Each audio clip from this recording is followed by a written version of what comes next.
Yo, what's up? Welcome back to another episode of the SWAS. I am back. I'm back in New Jersey. Guys did a great job hosting the streams without me, but I'm back here now, so we'll get back to normal schedule. I'll be hosting the live streams. In this video, we're doing Conference Championship Sunday. Commanders, Eagles, Bills, Chiefs, going through both of them. Let's go. I mean, is Cooper Rush worth 2.5 points? I would hope Quinn Ewers put up a decent stat line against Arizona State. If he didn't, we have a real problem. You can say the same thing about Creighton. Okay, they had the one good game against Kansas at home. When Toast talks about the kicking market, it's like some earth is flat shit. Andy, true or false, this is going to be a dog walking. Dog walking. This is my dog walking of the day. I think it's going to be very ugly. Dog walking. I think this is going to be ugly. Hey, get the sauce. First up, we got Washington on the road in Philadelphia. The Eagles are now laying 6. I even see a couple 6.5s out there. Total sitting at 47.5 pretty much across the board. Take a look at the pie charts, and according to the data, action seems to be coming in on the Washington side. Over 65% of the tickets, about 65% of the money.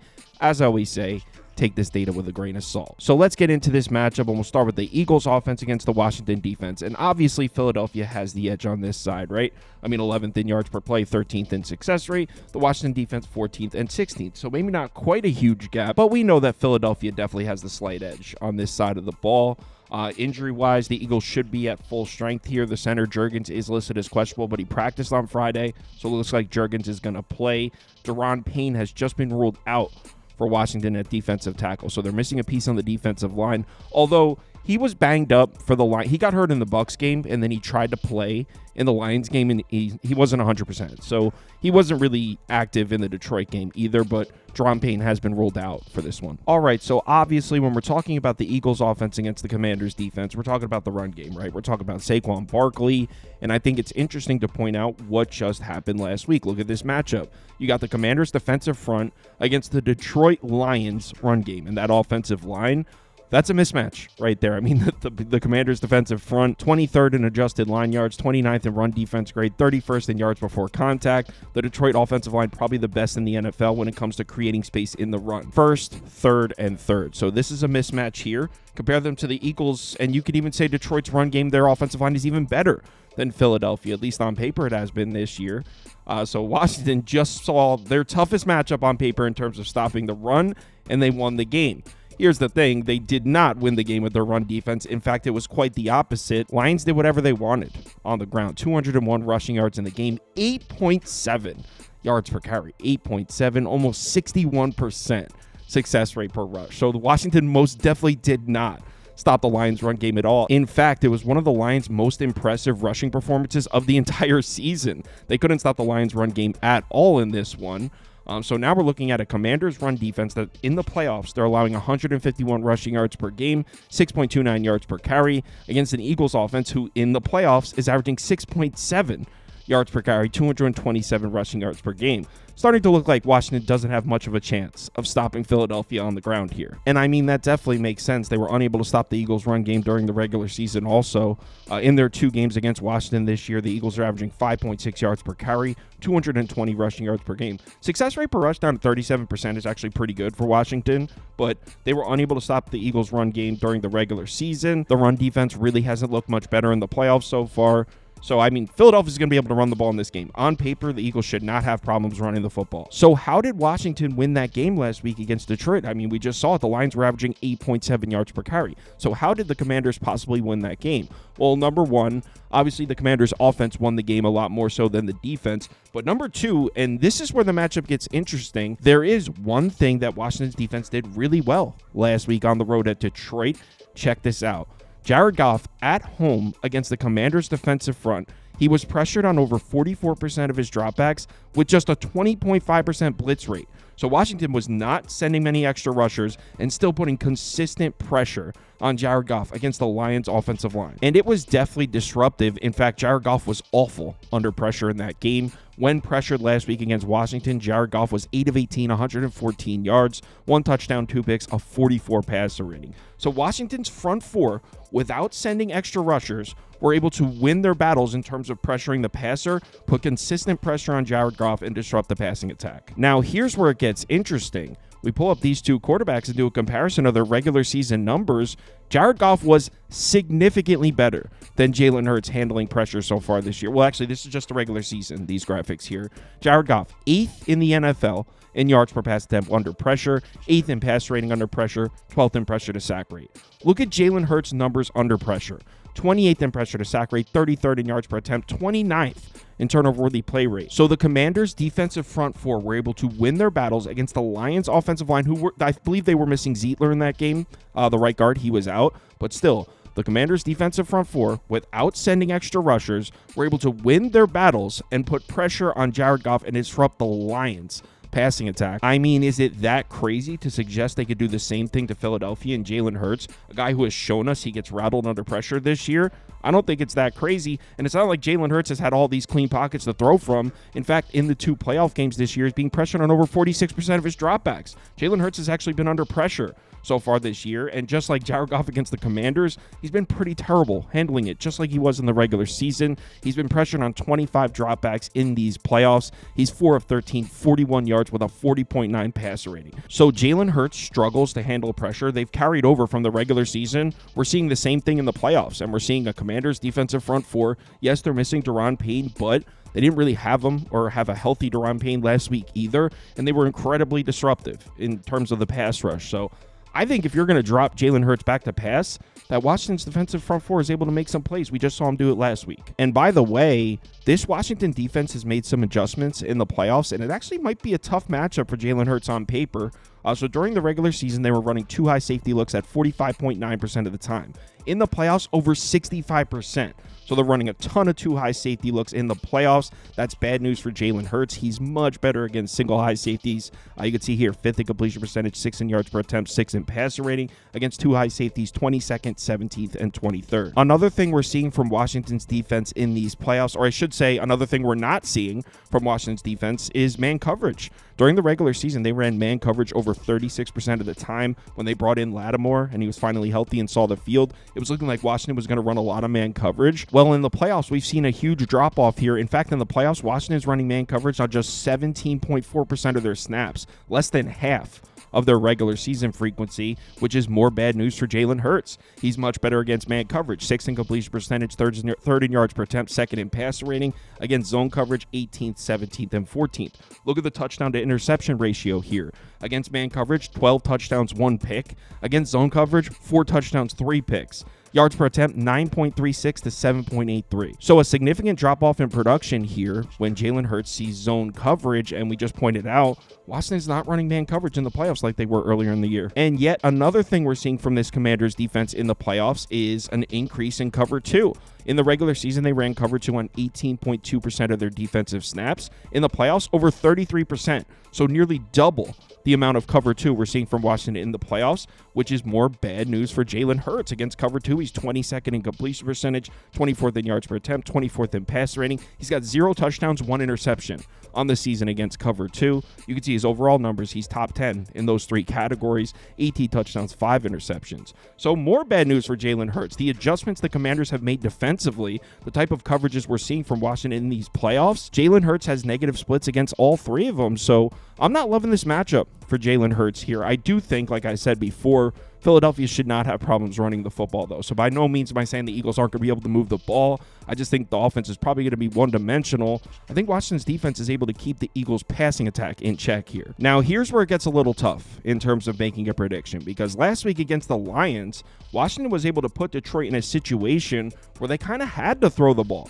I mean, shit, the Commanders scored 31 points in the first half. They were scoring nonstop. So the Lions, who were averaging 8.7 yards per carry, 61% success rate per rush, they almost had to abandon the run pretty early. I mean, they didn't completely abandon it. The point I'm making is Washington put Detroit in a position where a run-heavy offense wasn't really in the cards because they were scoring so fast. They had a 10-point lead in the second quarter. I mean, Detroit couldn't come out and just play the field position game and hand the ball off. They needed to score because Washington was scoring so fast. I don't know if we're going to see Philadelphia put in that same position. I mean, we're talking about the Lions defense indoors by the way. So the Lions defense indoors, Lions entering the playoffs because of all the injuries were looking like maybe the worst defense in the NFL. In weeks 13 through 17, when the injuries really got bad for Detroit, they were allowing 30 points per game, 7.5 yards per play, 314 passing yards per game. I mean, these numbers look terrible. This defense was looking absolutely awful heading into the playoffs. They did have that one game where Sam Darnold shit himself on the field, but other than that, I mean, the Lions defense was there was just too many injuries to overcome. So an indoor game against the Lions defense is a lot different than what Jaden Daniels and the Commanders offense is about to see. In the first round, they saw Tampa Bay, the Bucs defense 18th in yards per play, 23rd in success rate. Down the stretch, they were playing slightly better than that. So the Bucs have a decent defense, a decent run defense, but still, we're talking about going from on the road indoors against the Lions defense that's absolutely decimated to going on the road outdoors against the Eagles defense, who are first in yards per play allowed, first in success rate. This is probably the best defense in the NFL. I'm not sure many would debate that. So it should be extremely difficult for Washington's offense to try to carry over that success from last week against that Lions defense indoors to the conditions they're going to be outside in the cold in January against the Eagles defense. It's not even in the same ballpark. I mean, you cannot compare the current state of the Lions defense to the Eagles defense right now. They're not even in the same league. Now, we definitely do need to give Washington's offense some credit. They have seen this same Eagles defense twice already this year, and they were able to move the ball, I mean, a little bit. 27 points per game, 5.3 yards per play actually isn't very good. Success rate over 47%. These numbers are a little weird here on the left side. You look at these numbers and you're like, oh, Washington's offense was fine against the Eagles. That doesn't really describe it. If you remember in that one game, they won 36-33. They scored 22 points in the fourth quarter against Kenny Pickett. Not that Kenny Pickett plays defense. I'm just saying they were playing the Kenny Pickett Eagles. If you take out that one fourth quarter, and I'm not saying erase that fourth quarter, nothing like that, just to put it into perspective, if you take out that one fourth quarter against the Kenny Pickett Eagles, Washington was averaging 16 points per game against the Eagles this year. And in that fourth quarter, if you remember, I mean, Jaden Daniels did some heroic shit up and down the field. He threw 3 touchdown passes in the fourth quarter, came back and won the game. But in the fourth quarter, they won that game 36-33, right? Washington scored 36 points. They had 14 points in the fourth quarter, and 7 of those came on a Kenny Pickett interception on his own, 14. So Kenny Pickett gave them 7 of the 14 they had in the fourth quarter. Now, again, not trying to take credit away. I mean, Jaden Daniels went nuclear in the fourth quarter, came back and won the game. I'm just saying, if we're looking at the overall numbers, Commanders' offense in their 2 games against Philadelphia, you might look at the overall numbers and say, oh, Washington was moving the ball on Philly. That's not really accurate. I mean, there was a lot of turnovers in there. They had one explosive comeback win fourth quarter against the Kenny Pickett Eagles. Other than that, the Eagles defense has done a pretty good job against Washington's offense this year. And when it comes to the Commanders trying to run the football in this game, I mean, you can look last week on the road in Detroit. They were able to run the ball on the Lions. 4.3 yards per carry, 182 yards on the ground. Weren't really able to run it on Tampa. But if you look at the Eagles defense against the run, they have been more vulnerable to the run in the last couple months. You can see since week 12 on the right side of this graphic, 4.38 yards per carry allowed, 110.4 rushing yards per game allowed. Success rate just under 39%. Not that these numbers are bad, but they have been a little bit more vulnerable to the run. So you look at Washington ran the ball in Detroit last week. Look at the Eagles defense, been a little vulnerable to the run. Maybe you're thinking, hey, Washington could run the football in this game. Personally, I'm not seeing it. I mean, if you look at Washington in the regular season, in their 15 other games against teams not named the Eagles, they averaged 5.3 yards per carry, over 161 rushing yards per game. In their 2 games against the Eagles, though, 3.9 yards per carry, success rate per rush down at 30%. So Washington wasn't able to run the ball in Philadelphia either time they saw him this year. Not to mention, Washington tends to run more gap concept blocking schemes. They're 10th in frequency, plays directly into the strength of this Eagles defense. They're 4th in yards per carry allowed, 3rd in success rate per rush against gap concept blocking schemes. So, yeah, I mean, Washington wasn't able to run the ball in Philly both times they saw him this year. Very seriously doubt they're about to go on the road here in January and run the ball on this Eagles defensive front, which means the fate of the Washington Commanders offense is in the hands of their rookie superstar, Jaden Daniels. Now, he's made 2 starts against the Eagles this year. His numbers look pretty good. I mean, a 93 pass rating, 6 touchdowns, 3 interceptions, over 224 passing yards per game in those 2. I will say a big chunk of this came in that fourth quarter. He threw 3 touchdown passes in the fourth quarter to come back and win. I didn't go ahead and break it down. I would imagine if you take that fourth quarter out where he threw for 180 yards and 3 touchdowns, these numbers look a little different. I will say that. But still, not trying to take credit away. That fourth quarter, it was definitely some heroic shit. I don't care if Kenny Pickett was on the other side. That was impressive. So we can't take that away from him. It's just he wasn't consistently piecing up the Eagles defense. That's not really how those two games went. And good news for Jaden Daniels is Philadelphia is not a defense that blitzes a lot. They're 26th in blitz rate, and the reason I'm bringing that up, Jaden Daniels, significantly better when not blitzed. In fact, he's a top 10 quarterback in the NFL when not blitzed. When not blitzed, he's 7th in completion percentage, 10th in yards per attempt, 9th in passer rating, 4th in turnover-worthy throw rate. When blitzed, 20th, 28th, 21st, 17th. So the Eagles, not a defense that blitzes a lot. That's good news if you're betting Washington here. And let's not pretend like Philadelphia's defense completely shut Matt Stafford down last week. That wasn't the case at all. It's a weird data point because it was snowing, and then a lot of his production came when Philly was up 2 scores and they were sitting back in coverage. So you could maybe take some of these numbers with a grain of salt. It's a very weird data point. But still, I mean, he threw for 324 yards on 44 pass attempts, 2 touchdowns, no picks, a passer rating over 97. That's at home in the snow. I mean, this is not ideal conditions for Matt Stafford. He actually has terrible career numbers in the snow. He was throwing the ball on this Eagles defense last week. Again, I'm not sure how much I take away from this weird data point in the snow. It is interesting enough to point out. As a whole, I do believe in this Eagles defense. I mean, this is regular season numbers here. Since their bye week in week 5, they're allowing 5.6 yards per pass attempt as a team. That's silly. 5.6 yards per pass attempt, an average opponent pass rating since week 5. This is not a small sample size. Since week 5, 78.4, just 175 passing yards allowed per game. I mean, this defense is elite, so it's hard for me to put faith in a quarterback like, oh, they're going to go into Philly and throw the ball, no problems. It's tough. It's tough to make a call like that. As a whole on this side of the ball, like I said earlier, I don't think Washington's going to be able to run the ball in this one. Do I think Jaden Daniels is going to make some plays? Sure. Probably with his legs, probably with his arm. He's that talented. He's clearly clutch. We've seen this same Eagles defense struggle to keep him from going up and down the field and winning the game. So I do think Daniels will make some plays. As a whole, though, I do think it's a pretty good matchup for the Eagles defense. Take the run away, put Jaden Daniels in uncomfortable positions. If you remember in that second game where Washington ended up winning 36-33 against the Kenny Pickett Eagles, there was 5 turnovers in that game. Jaden Daniels threw a couple picks. He fumbled the ball. So they made him uncomfortable in that game, and I think the Eagles defense are capable of doing that again. So I like the matchup for the Eagles defense. Real quick, I forgot to include injury reports on this side of the ball.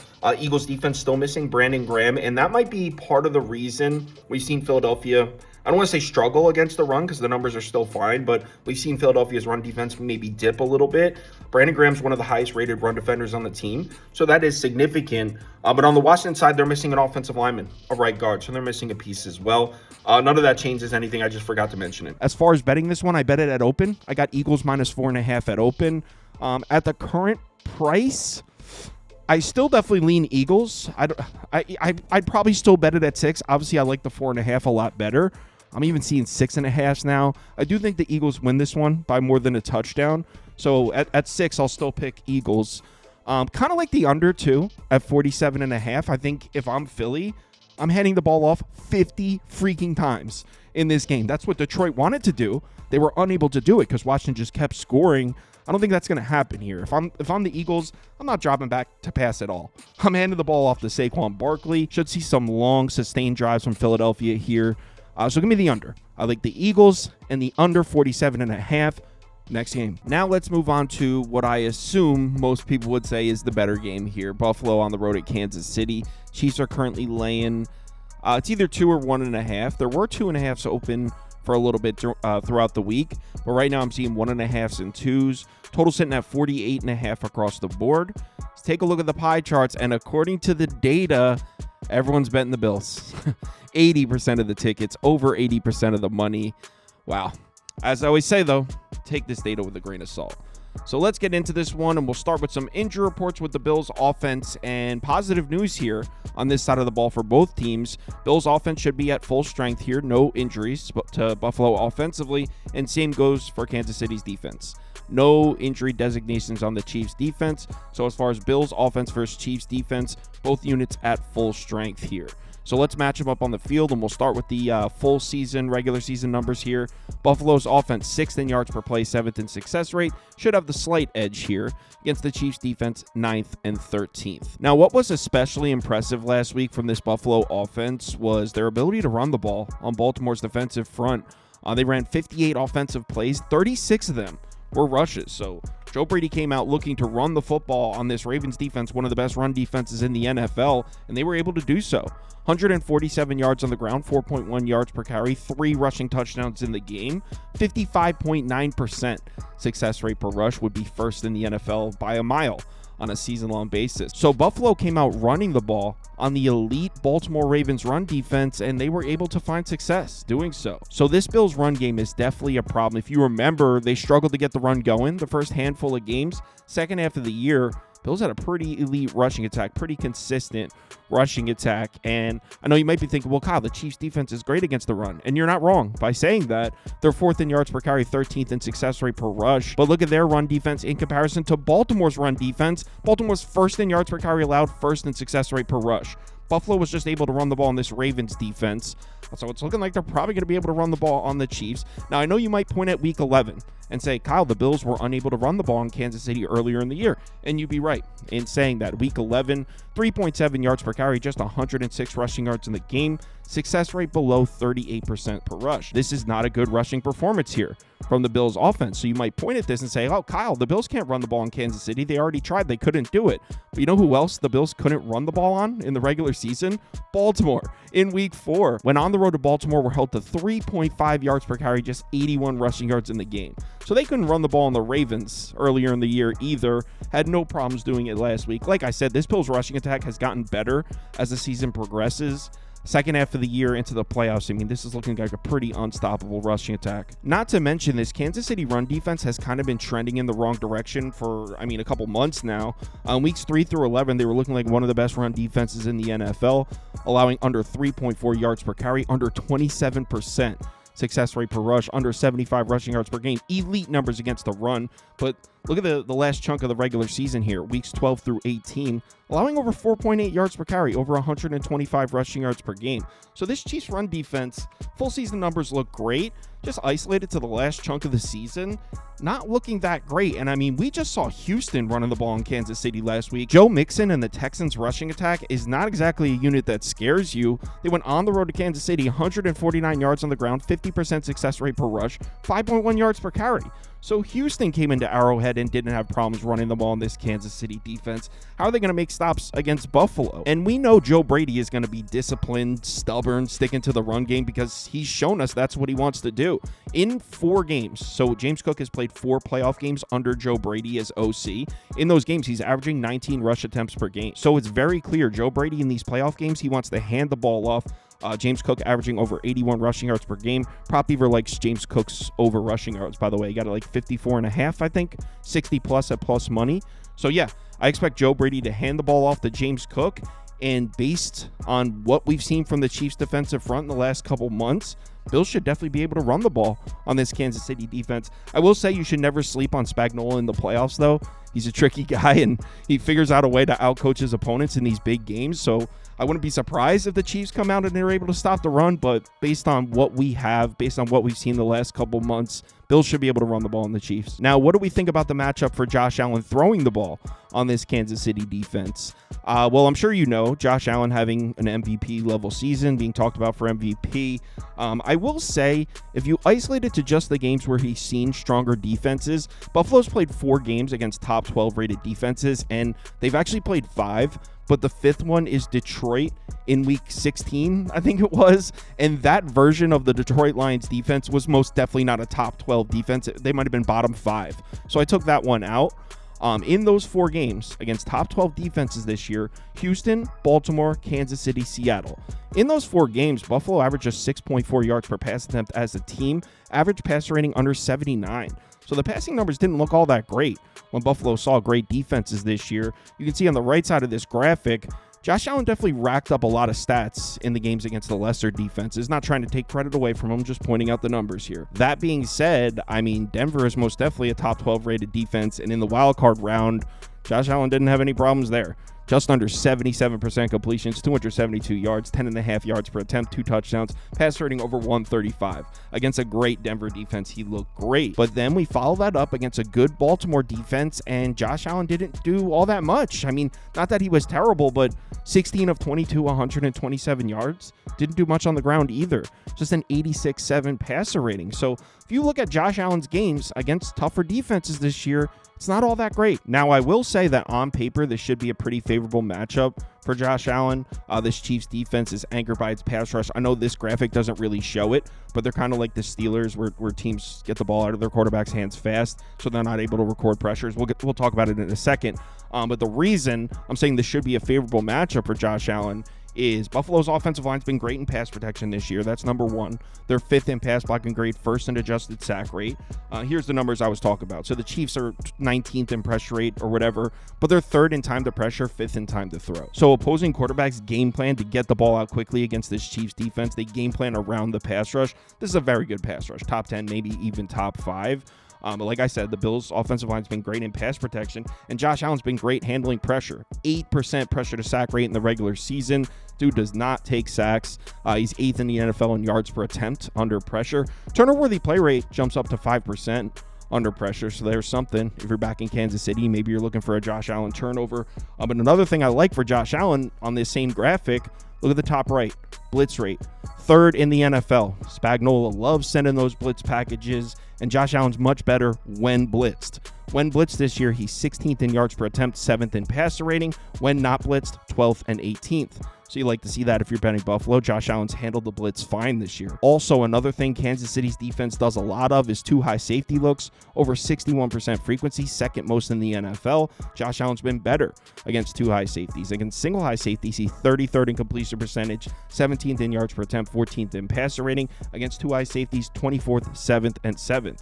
So Josh Allen's been better against 2 high safety looks. And also, the Chiefs have been somewhat susceptible to downfield throws this year. They're 19th in defensive efficiency against the deep pass. Josh Allen loves throwing the ball downfield. In fact, 15.1% of his pass attempts are considered deep passes. So like I said, on paper, this is looking like a pretty favorable matchup for Josh Allen, and he always plays well against the Chiefs. In his 5 career regular season games against Kansas City, completing over 60% of his passes, over 252 yards per game, 7.2 yards per attempt, 10 touchdowns, 3 interceptions, 94.5 passer rating. That's in his 5 regular season career games against Kansas City. So you might be thinking, well, Kyle, this is the playoffs. This is where Mahomes always beats Josh Allen. Yes, that's true, but Josh Allen is not the reason they're losing those games. In fact, Josh Allen's numbers are better in his 3 career playoff games against the Chiefs. Passer rating jumps up to a 98.9 from a 94, 7 touchdowns, 1 interception, over 267 yards per game. So Josh Allen has actually played slightly better against the Chiefs in the playoff games.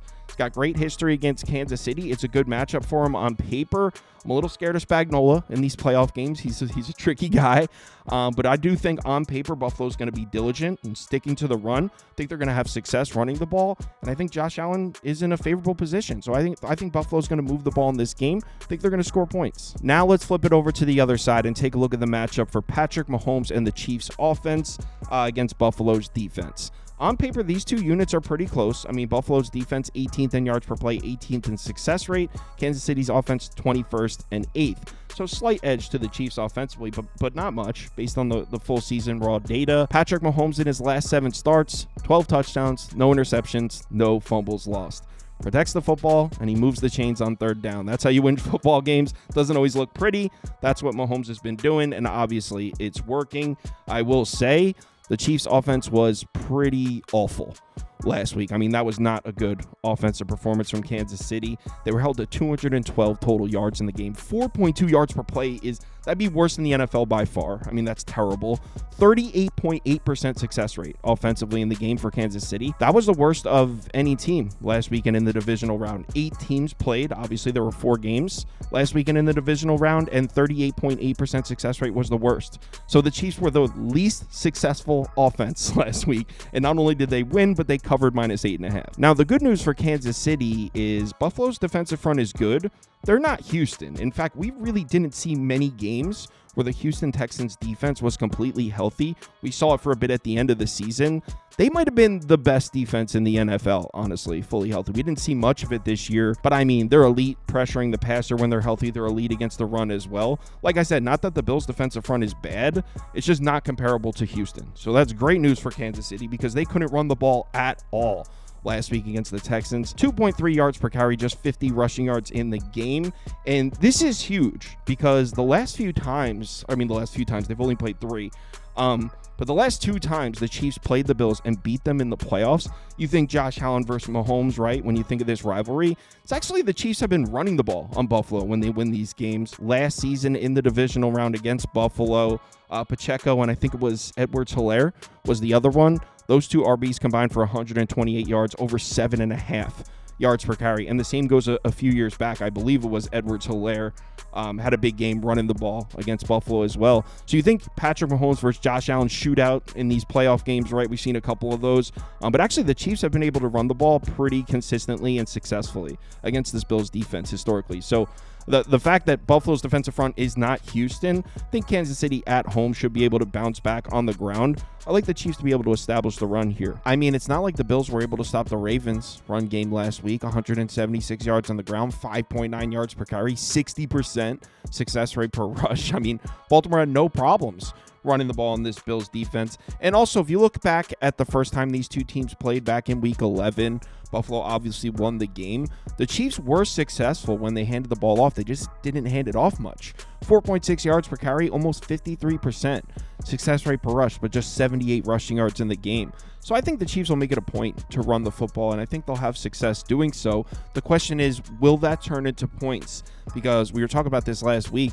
This Bills defense is the king of giving up yards, but somehow not giving up points. They always seem to make a very timely, huge play on the defensive side of the ball. Like, you'll hand the ball off 6 yards, 7 yards pass, 8-yard carry. You march all the way down the field, then all of a sudden a huge Bills sack, and you're looking at 3rd and 14 from the 45. And it went from marching down the field to all of a sudden like, shit, are we even going to get points on this drive? Or the one that sticks out from last week was, I think it was the second quarter, the Ravens were marching down the field, and they got Derrick Henry in the backfield for a 3-yard loss. And then all of a sudden it was 3rd and 11, and they were just outside of field goal range. When the Ravens were just cruising down the field, the offensive numbers on that drive looked great, but they might not even get points because they make that one huge play. Maybe they block a field goal. Just this Bills defense will give up yards, doesn't always result in points. I mean, the Bills defense is the type of unit, they can allow 5.2 yards per carry in the game and somehow only give up 13 points. They make very timely, huge plays. There's some playmakers on this defense. I mean, shit, wasn't that the story last week against the Ravens? We just pointed out Baltimore was running the ball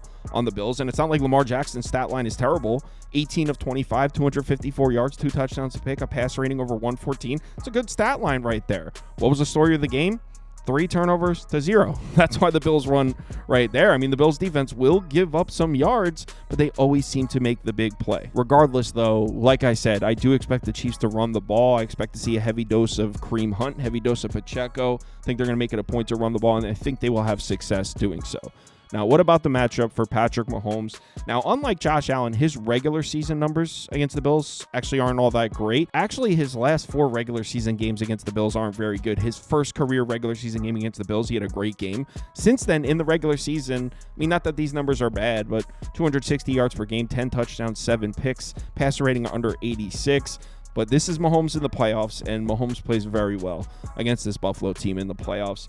3 career games against Buffalo, completing over 75% of his passes, 306 yards per game, 8 touchdowns, no picks, a passer rating over 126. Now, in their last meeting in the divisional round last season, Patrick Mahomes only had, I think it was like 208 yards, something like that. I don't have it in front of me. It was really the Chiefs' run game that was getting going. But in his first 2 playoff games against the Bills, he threw for like 380 and 340 or something. So, yeah, Mahomes has excellent playoff numbers against this Buffalo team. As far as the matchup on paper, I mean, tough to get a feel for this Bills defense. They do a lot of different things. They do run mostly zone coverage, not a ton of man here from Buffalo, which is actually bad news for the Chiefs because Mahomes has been much better against man coverage. 9th in completion percentage, 21st in yards per attempt, 17th in pass rating. Against zone coverage this year, 16th, 28th, and 23rd. So I guess that's a positive angle for Buffalo defensively. But I mean, Buffalo will give you those underneath throws, and Mahomes loves those underneath throws. So those should be there for Mahomes in this one. Also, the Bills anchored by its pass rush, very strong pass rush. They have a lot of talent there on the edge. Mahomes has been great handling pressure. It's actually, when given a clean pocket, his numbers are a little shaky on the season. But under pressure, he doesn't take many sacks. He's got great escapability. Doesn't put the ball in harm's way either. 2.9% turnover-worthy play rate when pressured. That's 7th best in the NFL. So Mahomes, obviously, as I'm sure you know, one of the best quarterbacks to have when you're dealing with an elite pass rush here. Also, this Buffalo defense doesn't blitz much. They're 26th in blitz rate. Mahomes slightly better when not blitzed. I mean, these splits are pretty close, but when not blitzed, he's 21st in passer rating. When blitzed, he's 26th. Like I said, not really much there.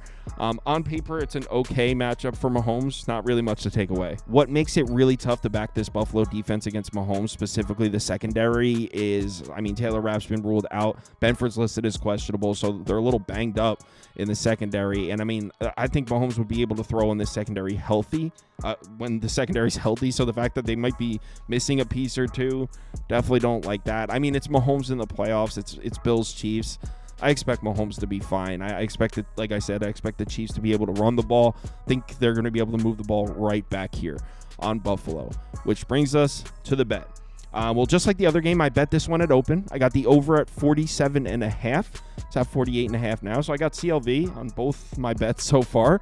We'll see if that results in wins. But I do think it's going to go over the total. And I think it could be the type of game where both teams are running the ball and we're midway through the third quarter and it's like 17-13 and the over just isn't looking good. Like, it doesn't look like the over is going to hit. And personally, the way I see this game going is down the stretch, I don't think either quarterback is going to be stopped. I think we could see 2 or 3 touchdowns towards the end of this game. So I think it goes over the total. That's the bet I have open, is over 47.5. As far as a side, I mean, I personally would have this game Chiefs -1. So at 2.5, I would have to say probably maybe a little bit of value on Buffalo, and I think Buffalo would be the play. But I mean, this is the playoffs, and there's the added element of, do you think Mahomes is going to lose? So, which would be probably not.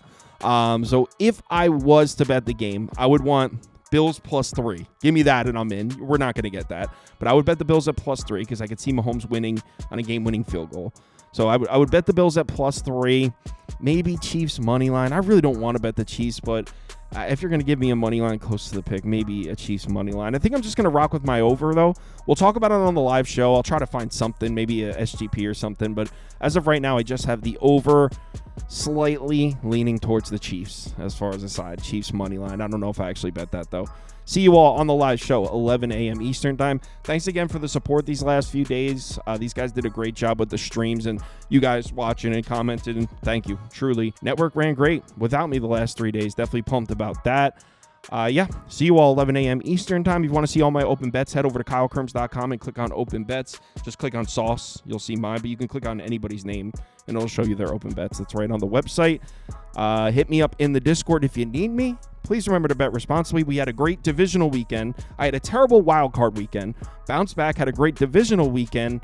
So let's make it a good conference weekend too. Bet responsibly. Talk to you guys in the Discord.